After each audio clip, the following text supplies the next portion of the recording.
نحمده ونصلي على رسوله الكريم اما بعد فاعوذ بالله من الشيطان الرجيم بسم الله الرحمن الرحيم رب اشرح لنا صدورنا ويسر لنا امورنا واحلل عقدة من لساننا يفقهوا قولنا واجعلنا وزيرا من اهلنا ربنا زدنا علما اللهم فقهنا في الدین۔ الحمدللہ، مختصر دورہ ترجمہ قرآن کے سلسلے میں آج ہم دوسرے پارے کو سمجھنے کی کوشش کریں گے، اس کا احاطہ کرنے کی کوشش کریں گے۔ سورہ البقرہ کی آیت نمبر 142 سے شروع ہو رہا ہے دوسرا پارہ، اور ٹاپک وہی ہے جو پیچھے سے چلتا چلا آ رہا ہے۔ آغاز ہوتا ہے سَيَقُولُ السُّفَهَاءُ مِنَ النَّاسِ مَا وَلَّاهُمْ عَنْ قِبْلَتِهِمُ الَّتِي كَانُوا عَلَيْهَا۔ نادان لوگ ضرور کہیں گے کہ انہیں کیا ہوا کہ یہ پہلے جس قبلے کی طرف رخ کر کے نماز پڑھتے تھے اسے یکایک پھر گئے۔ بات ہو رہی تھی قبلہ کی تبدیلی کی، جس میں حضرت محمد صلی اللہ علیہ وسلم مدینہ آ کے 16 سے 17 مہینے آپ نے بیت المقدس کی طرف رخ کر کے نماز پڑھی، لیکن اللہ کا حکم آیا کہ اب آپ قبلۃ اللہ کی طرف رخ کر لیجئے۔ اس کے اوپر یہودیوں نے اور منافقوں نے شور ڈال دیا کہ اب تک جو نمازیں پڑھی تھی کیا وہ ضائع ہو گئی؟ اس کا جواب اللہ سبحانہ وتعالیٰ دے رہا ہے کہ ان سے کہو قل للہ المشرق والمغرب، مشرق اور مغرب سب اللہ کے لیے ہی ہیں۔ اصل مقصد یہ ہے کہ قبلے کی تبدیلی سے اللہ تعالیٰ نے یہ بتایا کہ صرف قبلہ تبدیل نہیں ہوا، بلکہ امت مسلمہ کو، حضرت محمد صلی اللہ علیہ وسلم کی امت کو اب اللہ تعالیٰ نے دنیا کی امتوں کے اوپر، دنیا کے لوگوں کے اوپر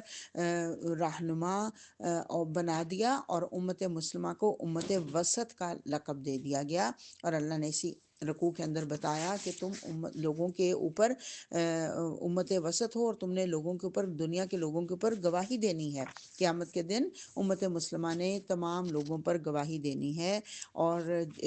رسولوں نے ہمارے اوپر گواہی دینی ہے انشاءاللہ۔ اس رخ میں یہ بتا دیا گیا، اور پھر اللہ تعالیٰ کہہ رہے ہیں اصل میں قبلے کی تبدیلی تو اس لیے کی گئی کہ اللہ تعالیٰ دیکھنا چاہتا ہے کہ کون رسول کی پیروی کرتا ہے، کیونکہ قبلہ کی تبدیلی کا حکم آیا ہے نماز کے دوران، اور حضرت محمد صلی اللہ علیہ وسلم نے نماز کے دوران ہی رخ تبدیل کر لیا، تو سارے کے سارے ان کے مقتدی ان کے پیچھے پیچھے ہی انہوں نے رخ بدل لیا۔ اللہ تعالیٰ کہہ رہا ہے میں تو یہی دیکھنا چاہ رہا تھا کہ کون، ورنہ تو اللہ تعالیٰ ویسے ہی نازل کر دیتے حکم، نماز کے دوران کیا تاکہ دیکھا جائے کہ کون اللہ کا حکم سنتے ہی اس کے اوپر سر جھکا دیتا ہے، سرنڈر کر دیتا ہے۔ اور پھر اس کے بعد کہہ دیا گیا کہ جہاں بھی تم جاؤ مسجد حرام ہی کی طرف رخ کرو، گویا کہ اب تمام دنیا میں لوگوں نے پھیل جانا ہے، تو اللہ نے بتا دیا کہ جہاں پہ کہیں ہوگے قبلے کا رخ متعین کرنا ضروری ہے نماز کے لیے۔ ہم اگر سفر کے دوران ہمیں کہیں پتہ نہ چلے، کسی بھی طرف تو کمپسز ہیں، لیکن اگر نہ پتہ چلے تو پھر ہم اندازے سے کسی طرف رخ کر کے نماز پڑھ سکتے ہیں۔ اگر نماز کے دوران پتہ چل جائے قبلے کا رخ کس طرف ہے تو وہاں پہ رخ کو پھیرا جائے گا، لیکن اگر نماز پڑھنے کے بعد پتہ چلے گا تو نماز کا اعادہ نہیں کیا جائے گا۔ اور پھر اللہ تعالیٰ کہہ رہا ہے کہ یہ لوگ تمہیں باتیں بناتے ہیں، یہ تو خود ایک دوسرے کی قبلے کی پیروی نہیں کرتے، گو کے بظاہر بیت المقدس ہی کو انہوں نے اپنا قبلہ بنایا ہوا ہے، لیکن عیسائی مشرقی گوشے کو اپنا قبلہ بناتے ہیں کہ حضرت مریم ادھر بیٹھا کرتی تھی، اور یہودی جو ہیں وہ دوسرے گوشے کو، مغربی گوشے کو، تو ان کے تو اپنے قبلے فرق ہیں۔ اللہ کہہ رہا ہے تمہیں یہ کیا باتیں کر رہے ہیں، اور اللہ فرما رہا ہے یہ تمہیں پہچانتے ہیں، اس کتاب کو پہچانتے ہیں، اللہ کے احکامات کو پہچانتے ہیں، کما یعرفون ابناءہم، جیسے کہ اپنے بیٹوں کو کوئی پہچانتا ہے، لیکن جان بوجھ کے حق کو یہ پھیرتے ہیں۔ اور اللہ کہہ رہا ہے اصل بات یہ نہیں کہ تمہارا رخ کیا ہے، بلکہ اصل بات یہ ہے کہ فاستبقوا الخیرات، تم نیکیوں میں، بھلائیوں میں آگے بڑھو۔ قبلے کی طرف رخ کرنا ضروری ہے، لیکن اللہ تعالیٰ کہہ رہا ہے یہ تو اصل تمہاری زندگی کا مطمع نظر جو ہے وہ یہ ہونا چاہیے کہ نیکیوں میں آگے بڑھو۔ اللہ تعالیٰ نے جس کام کا حکم دے دیا اس میں بھاگ کے تم اپنا رخ جو ہے وہ اللہ کی طرف پھیر لو۔ اور پھر اللہ تعالیٰ نے دوبارہ اس بات پہ زور دیا کہ بیت الحرام ہی کی طرف تم نے، مسجد حرام ہی کی طرف تم نے رخ پھیرنا ہے جہاں بھی ہو تم، تاکہ ایک یونٹی شو ہو، پتہ چلے کہ کہیں پہ بھی لوگ جو ہیں وہ مسلمان جو ہیں، یہ نہیں ہے کہ کوئی بیت المقدس کی طرف رخ کر کے پڑھ رہا ہے، کوئی کہیں پڑھ رہا ہے، بلکہ تمام کے تمام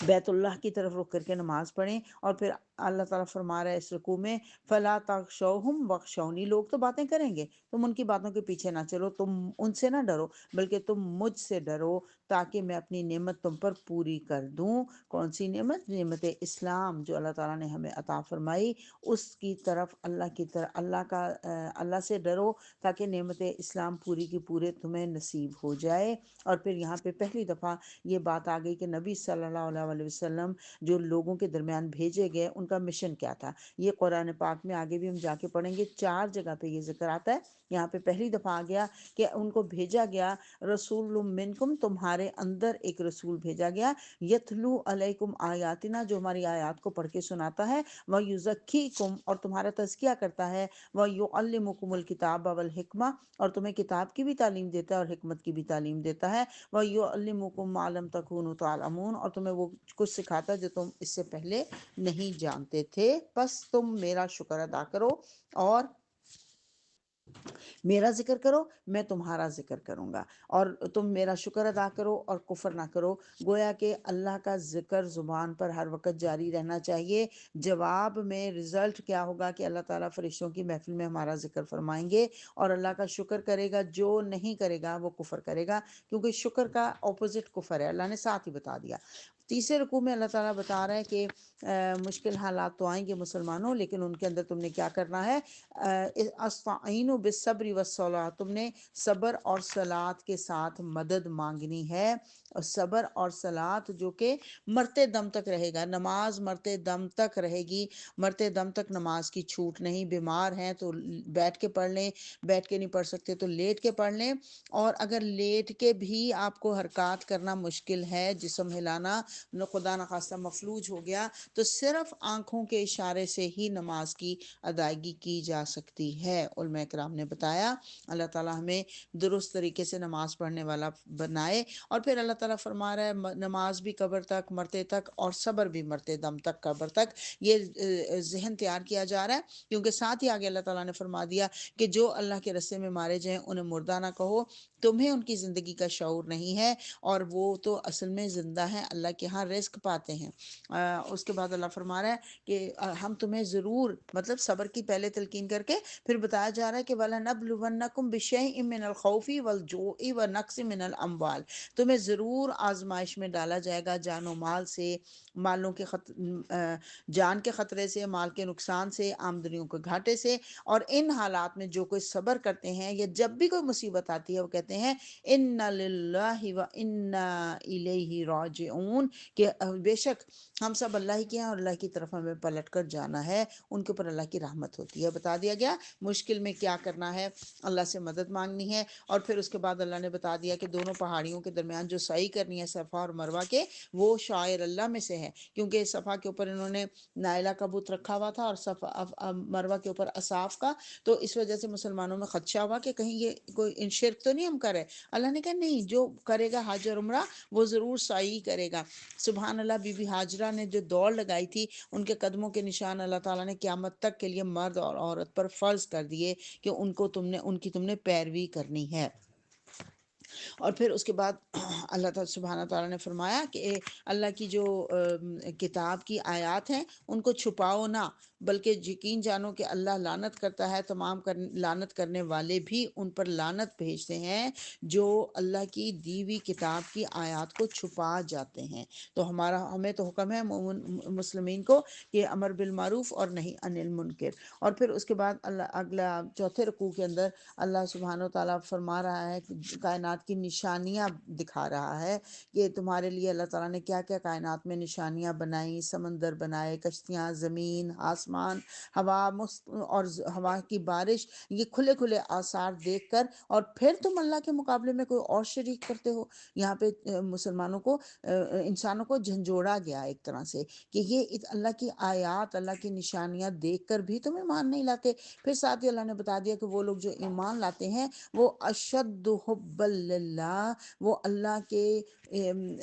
کو سب سے زیادہ محبوب رکھتے ہیں۔ وہ دنیا کے اندر گم نہیں ہو جاتے، بلکہ وہ اللہ کو سب سے زیادہ محبوب رکھنے والے ہیں۔ اور جو لوگ دنیا پرست ہیں وہ دنیا کے لوگوں کے پیچھے لگتے ہیں، لیکن یہ دنیا والے جو رہبر اور رہنما دنیا میں بنے ہوئے ہیں ان کے، جو اللہ سے کاٹ کر اپنے سے جوڑے ہیں، آخرت کے دن وہ ان سے بیزار ہوں گے، ان کو دیکھیں گے بھی نہیں، پہچانیں گے بھی نہیں آخرت کے دن۔ اگلے 5ویں رکوع میں اللہ سبحانہ وتعالیٰ فرما رہا ہے، یا ایھا الناس کلوا مما فی الارض حلالا طیبا، زمین میں جو حلال اور پاک چیزیں ہیں انہیں کھاؤ اور شیطان کے بتائے ہوئے راستوں پر نہ چلو۔ یہاں پہ ہر چیز کھانا جائز ہے، دو شرائط کے ساتھ، اگر وہ حلال ہو اور طیب ہو۔ یا حضور صلی اللہ علیہ وسلم نے فرمایا، جس نے حلال کمایا، لوگوں کو اس سے نقصان نہ ہوا، وہ جنت میں جائے گا۔ سبحان اللہ، جو حلال ہے چیزیں ہیں وہ کمانا، اور حلال چیزیں کھانا اور اپنے گھر والوں کو کھلانا جنت میں لے جانے کا باعث حضور صلی اللہ علیہ وسلم نے بتا دیا۔ اور ساتھ ہی بتا دیا گیا کہ شیطان جو تمہارا کھلا دشمن ہے، وہ تمہیں بدی اور فحش کا حکم دیتا ہے، اور وہ تمہیں حرام کی طرف لے کر جاتا ہے۔ اور پھر اللہ سبحانہ و تعالیٰ بتا رہے ہیں کہ جو اللہ والے ہیں، جو اللہ کی بندگی کرنے والے ہیں، وہ حلال کھاتے ہیں۔ پھر چند حرام چیزوں کا ذکر کر دیا گیا، اور یاد رکھیے کہ حلال چیزیں بے شمار ہیں، ان کی کاؤنٹنگ نہیں ہو سکتی۔ حرام چند ہیں، تھوڑی ہیں، ان کی کاؤنٹنگ اللہ تعالیٰ نے قرآن پاک میں 2-3 جگہ پہ بتا دی۔ یہاں پہ 4 چیزوں کا نام لیا گیا: مردار، خون، سور کا گوشت، اور کوئی ایسی چیز جس پر اللہ کے علاوہ کسی اور کا نام لیا گیا ہو۔ ہاں، ساتھ ہی کہہ دیا مجبوری کی حالت میں ان کو بھی کھا سکتے ہو، جان نکلنے کا ڈر ہو تو ان کو بھی کھایا جا سکتا ہے۔ اور پھر اللہ تعالیٰ فرما رہا ہے کہ یہ میرے احکامات ہیں جو اللہ کی کتاب میں پہلے بھی بیان کیے گئے تھے، لیکن کچھ لوگ ان کو چھپا جاتے ہیں، وہ اپنے پیٹ جہنم کی آگ سے بھرتے ہیں، انہوں نے ہدایت کے بدلے میں ضلالت خرید لی ہے۔ اور پھر اللہ تعالیٰ فرما رہا ہے کہ اس کو آیت بر بھی کہا گیا کہ یہ نیکی، رکوع نمبر 6 میں، کہ نیکی یہ نہیں کہ تم اپنے چہرے مشرق کی طرف کر لو یا مغرب کی طرف، وہی بات جو پیچھے سے آ رہی تھی، بلکہ نیکی یہ ہے کہ آمنت باللہ وبالیوم الآخر والملائکتہ وکتبہ ورسلہ، جو ہم پڑھتے ہیں نا ایمان مفصل، اس کی بات کی جا رہی ہے کہ آدمی اللہ کو، یہ 4 بنیادیں ہیں جو بتائی جا رہی ہیں، آدمی اللہ کو، یوم آخرت کو، ملائکہ کو، اور کتابوں کو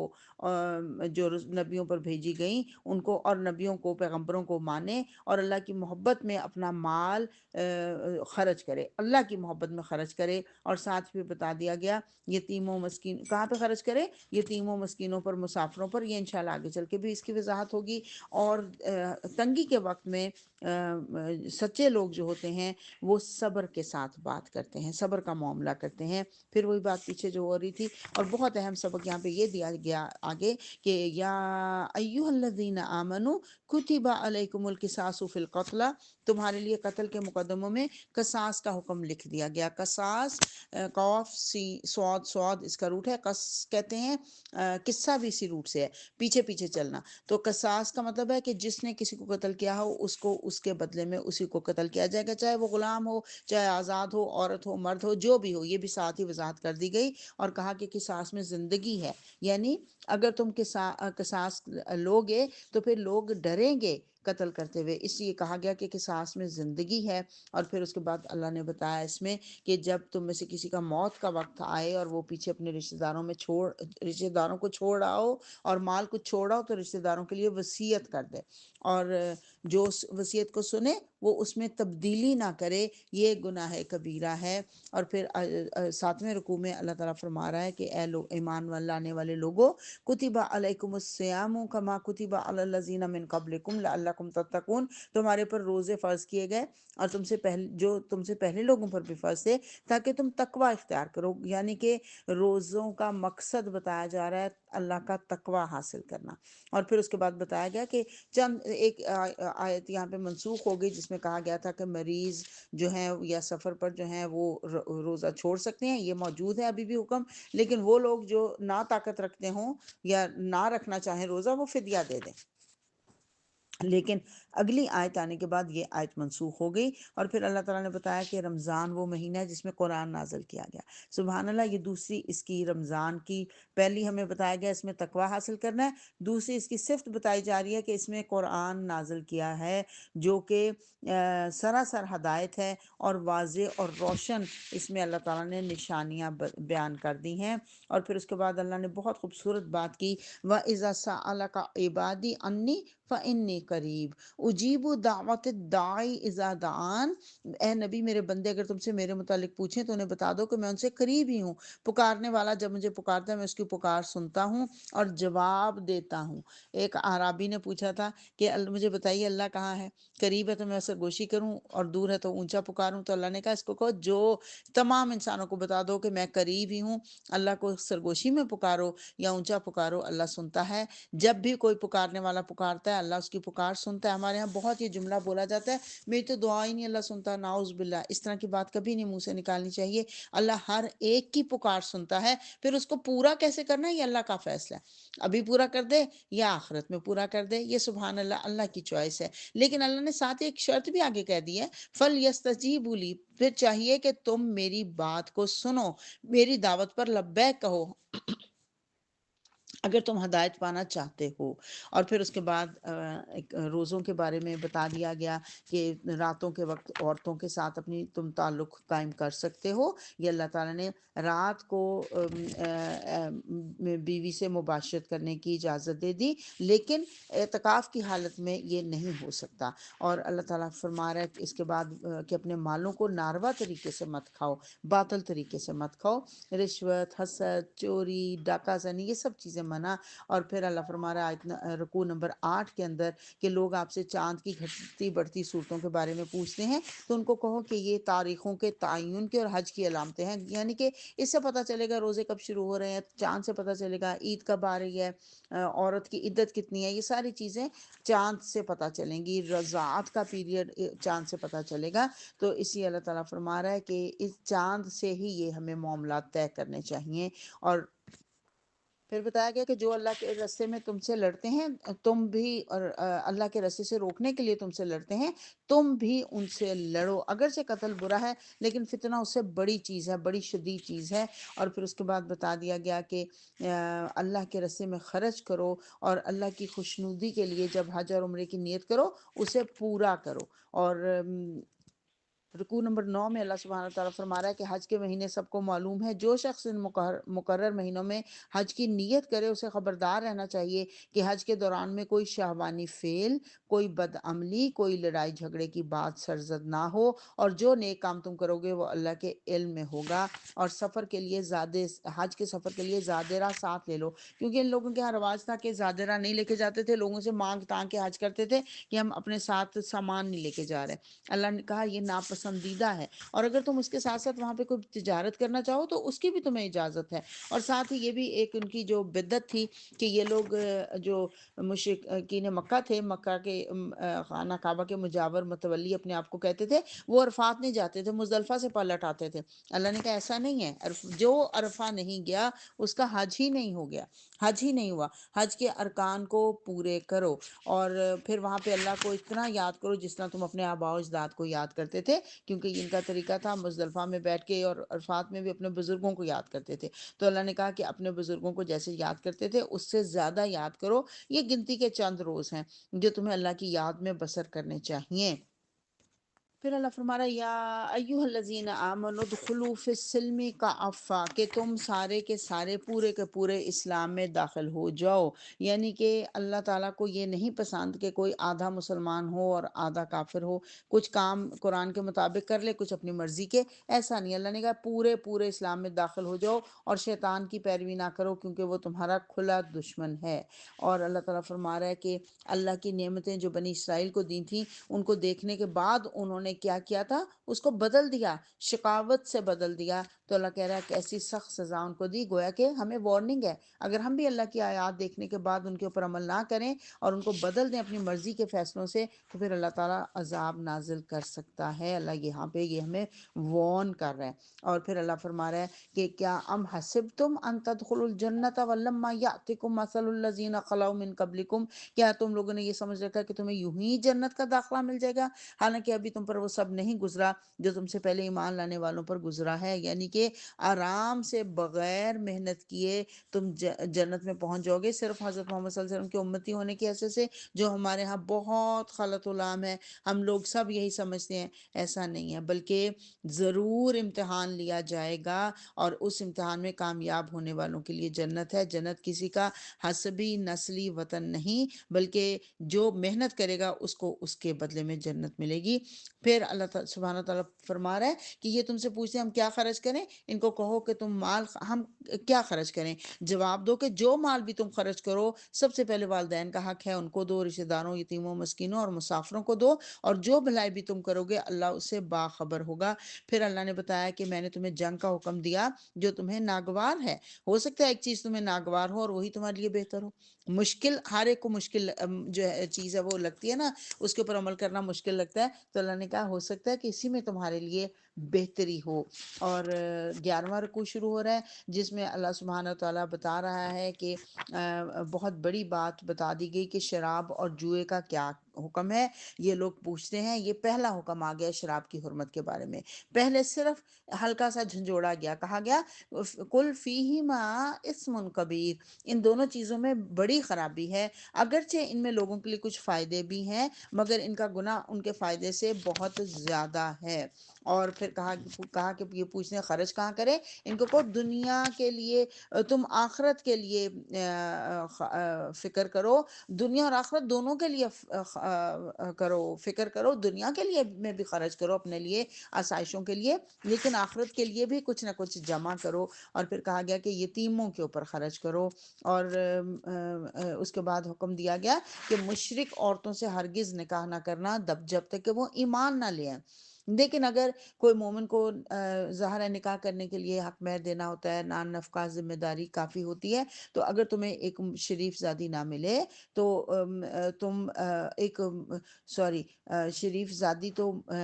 شریف زادی تو شرط ہوگی ہی ہوگی، اگر تمہیں خاندانی عورت نہ ملے تو تم کسی لونڈی سے نکاح کر سکتے ہو، لیکن وہ شریف زادی ہونی چاہیے، یہ شرط لازمی ہے۔ اور اللہ نے فرمایا کہ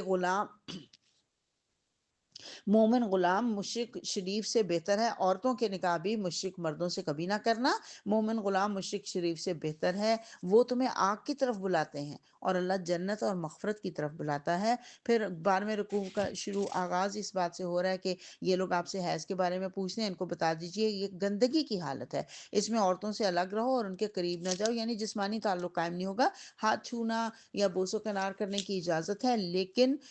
قریب نہ جاؤ سے مراد ہے کہ جسمانی تعلق قائم نہیں ہوگا جب تک کہ وہ پاک صاف نہ ہو جائیں۔ دو انتہائی موجود تھیں اس وقت، عیسائی لوگ جو ہیں وہ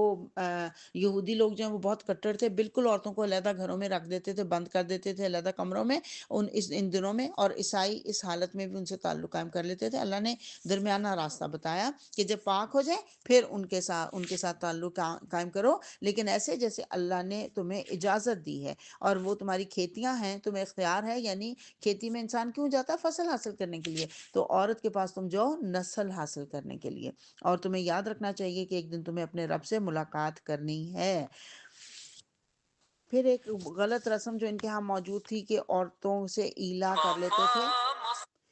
انشاءاللہ اس کے اوپر آگے چل کے بات کریں گے کہ اللہ نے فرمایا کہ اگر کوئی قسم کھا بیٹھے کہ میں اپنی بیوی سے تعلق قائم نہیں کروں گا تو اس کے لیے 4 مہینے کی مدت ہے۔ پھر اس کے بعد طلاق کی بات آ گئی کہ 3 مرتبہ ایام ماہواری آنے تک ان کو اپنے روکے رکھیں، اور ان کے لیے یہ جائز نہیں کہ اللہ نے ان کے خلق میں جو کچھ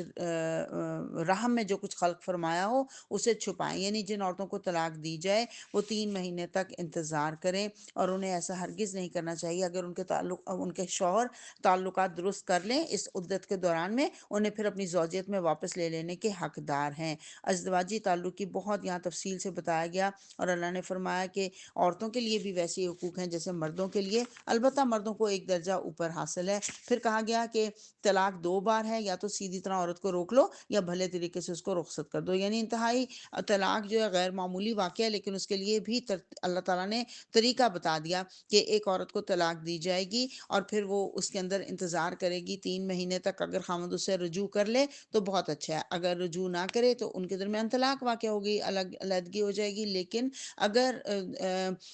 دوسری بھی طلاق دے دی خامد نے، پھر انتظار کرے گی، پھر اگر وہ رجوع کرنا چاہے گا تو پھر نکاح کیا جائے گا، اس کے بعد ان کی آپس میں ہوگی، تعلق قائم ہوگا۔ لیکن اگر 3 طلاقیں دے دیں تو طلاق بائن ہو جائے گی، پھر رجوع کا حق ختم ہو جائے گا، پھر بس عدت گزارے گی عورت 3 مہینے کی۔ 3 مہینے سے مراد ہے قمری مہینے، یا اس کو کہا گیا قروء کا لفظ آیا، یا 3 طہر کا انتظار کیا جائے گا یا 3 حیض کا، پھر اس کے بعد آپس میں تعلق قائم ہو جائے گا۔ اور پھر اس کے بعد کہا گیا، یہ بھی بتا دیا گیا کہ عورت کو خلا کا حق ہے، اگر وہ کچھ معاوضہ دے کر علیحدگی حاصل کر لے تو کر سکتی ہے، یعنی خلا لے سکتی ہے۔ پھر کہا گیا کہ مرد جو ہے، شوہر نے عورت کو تیسری بار طلاق دے دی تو وہ عورت پھر اس کے لیے حلال نہیں ہوگی، الا کہ وہ کسی اور سے نکاح ہو اور اس کو وہ طلاق دے دے۔ یہ ایکسیڈنٹلی اگر اس کا کسی اور سے نکاح ہو، دوسرا خاوند فوت ہو جائے جو اس کو طلاق دے دے، تو اس سے دوبارہ نکاح ہو سکتا ہے۔ پلاننگ کے ساتھ جو نکاح کیا جاتا ہے، جس کو حلالہ کہا گیا، وہ قطعاً حضور صلی اللہ علیہ وسلم نے اس کو حرام قرار دیا۔ آپ نے کہا ایسا نکاح نہیں بلکہ بدکاری ہوگی، ایسے سازشی نکاح سے عورت ہرگز اپنے سابق شوہر کے لیے حلال نہیں ہوگی۔ اور آپ نے حلالہ کرنے اور کرانے والے پر لعنت فرمائی، اور آپ نے حلالہ کرنے والے کو کرائے کا سانڈ قرار دیا۔ یہ اتنی امپورٹنٹ احکامات ہیں جو ہم نہیں جانتے۔ پھر اس کے بعد رکوع نمبر 14 میں اللہ نے فرمایا کہ جب اپنی عورتوں کو طلاق دے دو تو وہ اپنی عدت پوری کر لیں، پھر اس کے بعد وہ جس سے چاہیں نکاح کر سکتی ہیں۔ اور پھر رضاعت کا حکم دے دیا گیا کہ خاوند باپ جو ہے اگر اپنی اولاد کو پورے 2 سال تک دودھ پلانا چاہے تو ماؤں کو اس کو 2 سال دودھ پلانا چاہیے، لیکن اگر مائیں دودھ نہیں پلانا چاہتی تو کسی اور عورت سے دودھ پلوایا جا سکتا ہے۔ طلاق ہونے کے باوجود اگر عورت بچے کو دودھ پلا رہی ہے تو خاوند اس کا نان نفقہ دے گا، اس کے وارث کو ضرور اپنا حق ملنا چاہیے۔ اور پھر اگر کہا گیا کہ اگر دودھ چھڑوانا چاہیں دونوں رضامندی سے تو کوئی حرج نہیں۔ پھر اس کے بعد جو لوگ مر جائیں، ان کے پیچھے بیویاں زندہ ہوں تو ان کی عدت جو ہے 4 مہینے 10 دن ہے، اور پھر جب ان کی عدت پوری ہو جائے تو انہیں اختیار ہے اپنی ذات کے معاملے میں، جہاں جس سے بھی چاہیں وہ نکاح کر سکتی ہیں۔ اور پھر رکوع نمبر 15 میں اللہ نے فرمایا کہ تمہیں کوئی گناہ نہیں اگر اپنی عورتوں کو طلاق دے دو، اس سے پہلے کہ ہاتھ لگانے کی نوبت آئی یا مہر مقرر ہو۔ اس صورت میں بھی انہیں کچھ نہ کچھ دینا ضرور چاہیے، اور وہ پھر اپنی طاقت کے مطابق، اگر حق مہر طے نہ کیا گیا ہو تو پھر جو مسنون طریقہ ہے وہ یہ کہ نصف حق مہر، یہ اللہ نے قرآن میں بھی آگے بتا دیا، نصف حق مہر دینا ہوگا۔ اور اگر عورت نرمی برتے کہ تھوڑا لے لے تو اس کی لیے بہتر ہے، مرد کرے کہ اس زیادہ دے دے تو اس کے لیے بہتر ہے۔ اور پھر اس کے بعد کہا گیا کہ اپنی نمازوں کی نگہداشت کرو، خصوصاً ایسی نماز کی جو کہ صلاۃ الوسطیٰ، اور یہ اس کے بارے میں تمام مفسرین کی رائے ہے کہ یہ نماز عصر ہے، جس کے بارے میں حضور صلی اللہ علیہ وسلم نے فرمایا جس شخص کی ایک نماز بلا وجہ ضائع ہو گئی گویا کہ اس کا گھر اور مال سب تباہ و برباد ہو گیا۔ تو یہ ہر نماز کی حفاظت، لیکن خاص طور پہ صلاۃ الوسطیٰ کی بات یہاں پہ کی گئی۔ پھر اللہ تعالیٰ رکوع نمبر 16 میں فرماتا ہے کہ تم نے اس معاملے پر بھی غور کیا کہ موسیٰ کے بعد بنی اسرائیل کے جو لوگ تھے انہوں نے اپنے نبی سے کہا، سیموئیل نبی جو تھے ان سے کہا کہ ہمارے لیے ایک بادشاہ مقرر کر دیں، یعنی سپہ سالار مقرر کر دیں، اور وہ ہمیں جنگ کرنے کے لیے، ان کا مقابلہ تھا جالوت سے، تو ان کے نبی نے ان کو طالوت کو ان کے لیے بادشاہ مقرر کر دیا۔ اس کے اوپر بھی انہوں نے اعتراض کیا کہ وہ تو کوئی ایک عام سا آدمی ہے، نہ ہم سے مال میں بڑا نہیں ہے، مالدار آدمی نہیں۔ تو اللہ نے فرمایا کہ اللہ نے اس کو جسم اور فہم جو ہے وہ تم سے زیادہ دیا، علم تم سے زیادہ دیا، اس لیے اس کو تمہارا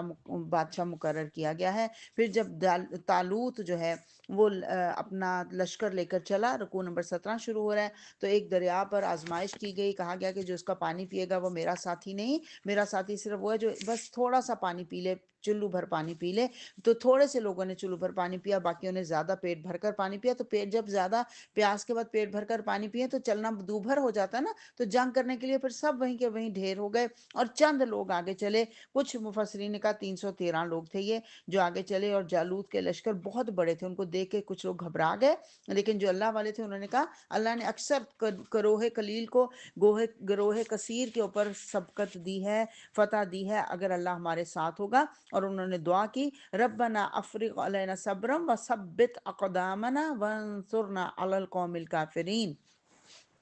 آخر کار اللہ نے ان کو طاقت دی، انہوں نے کافروں کو مار بھگایا، اور داود نے جالوت کو قتل کر دیا۔ داود علیہ السلام پہلی دفعہ منظر عام پر آئے، ان کی فوج میں عام سپاہی کی حیثیت سے تھے، کہا جاتا ہے انہوں نے پتھر مارا اور جالوت کی آنکھیں جو ہیں وہ باہر نکل آئیں پتھر کی وجہ سے، اور پھر اس کو انہوں نے مار دیا، اور اس طرح سے وہ سامنے آئے، اور پھر ان کو اللہ تعالیٰ نے نبوت عطا کی۔ اور اللہ تعالیٰ فرما رہا ہے اسی طرح سے اللہ کا بڑا فضل ہے کہ وہ فساد کو ختم کرتا رہتا ہے۔ وآخر دعوانا ان الحمد للہ رب العالمین۔ اللہم ارزقنا التفکر وتدبر بما یتلوہ لسانی من کتابک، والفہم لہ والمعرفۃ بمعانیہ، والنظر فی عجائبہ، والعمل بذلک ما بقیت، انک علی کل شیء قدیر۔